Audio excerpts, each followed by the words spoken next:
A variety of outstanding weapons and pieces of equipment affected the course of World War II for both the Allies and the Axis powers.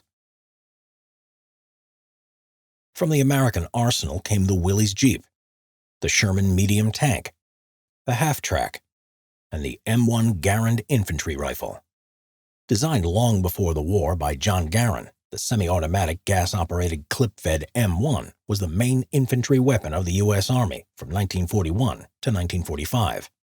Firing a .30 caliber cartridge in 8-round clips, it was the world's first semi-automatic rifle in military service and was used wherever American soldiers saw action in North Africa, Italy, the Pacific Theater, and Western Europe. The M1 had a significant advantage over the bolt-action rifles used by the other Allied and enemy armies because of its semi-automatic mechanism. Its shooter could fire as fast as he could squeeze the trigger. A trained soldier was able to fire 8 rounds within 20 seconds and quickly insert a full clip without taking his sights off the target. He could also load with regular ball, tracer, armor-piercing, or incendiary ammunition. The ejection of the empty clip created a distinctive metallic pinging sound.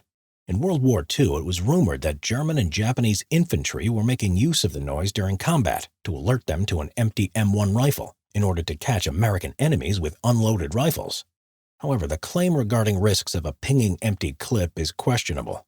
According to former German soldiers, the sound was inaudible during engagements and not particularly useful when heard, as other squad members might have been nearby ready to fire.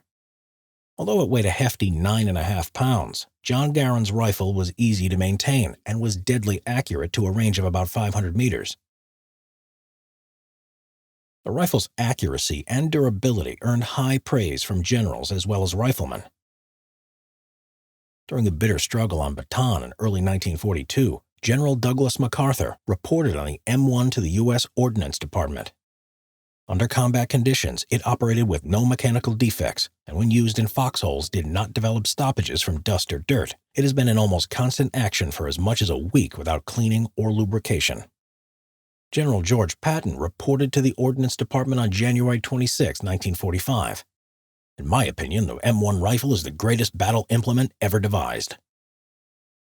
The M1 was not as elegant as the Army's beloved Springfield rifle, which it replaced, but it was more rugged, better suited to mass production, and 3 times faster in rate of fire. The first production model of the M1 rifle was successfully proof-fired, function-fired, and fired for accuracy on July 17, 1937. Production got off to a slow start, and only a small number were available in 1939. By the time the United States entered World War II, M1 rifles were still in short supply. Most Army and Marine Corps units were still equipped with Springfields. But mass production soon got underway and was expanded on the weapon that would revolutionize U.S. infantry firepower. By the end of the war in 1945, the Springfield Armory produced 4.5 million M1s, with another million turned out by 3 arms contractors. Many firearms experts in the 1930s had doubted the accuracy and reliability of the semi-automatic Garand rifle, but they would be proved wrong on both counts. Compared with bolt-action rifles of the World War II era, such as the trusty British Lee Enfield and the German K98, Garand's weapon represented a major advance in combat rifle design. The Enfield and K98 had better workmanship, but the M1 fired faster, just as accurately, and could be easily maintained under virtually any battlefield situation. It took rough handling and still fired, and it could be field-stripped in a matter of seconds.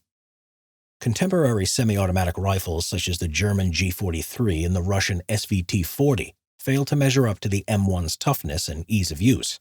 The Japanese developed a prototype semi-automatic rifle, but it never reached the production stage. The British Army tested the M1 as a possible replacement for its Lee Enfield, but rejected it after a series of tests under simulated combat conditions. Military commanders praised Garand's weapon, and it was acknowledged as giving the U.S. infantry a great advantage over its foes. The M1 became an indispensable part of the American small arms arsenal for more than 2 decades, seeing action in all theaters of operation, in all types of terrain and extremes of weather, and in every campaign fought by the U.S. soldiers and Marines. The impact of the M1 on the battlefield prompted both Allied and enemy forces to augment the issue of semi-automatic and fully automatic weapons then in production, as well as to develop new types of infantry firearms.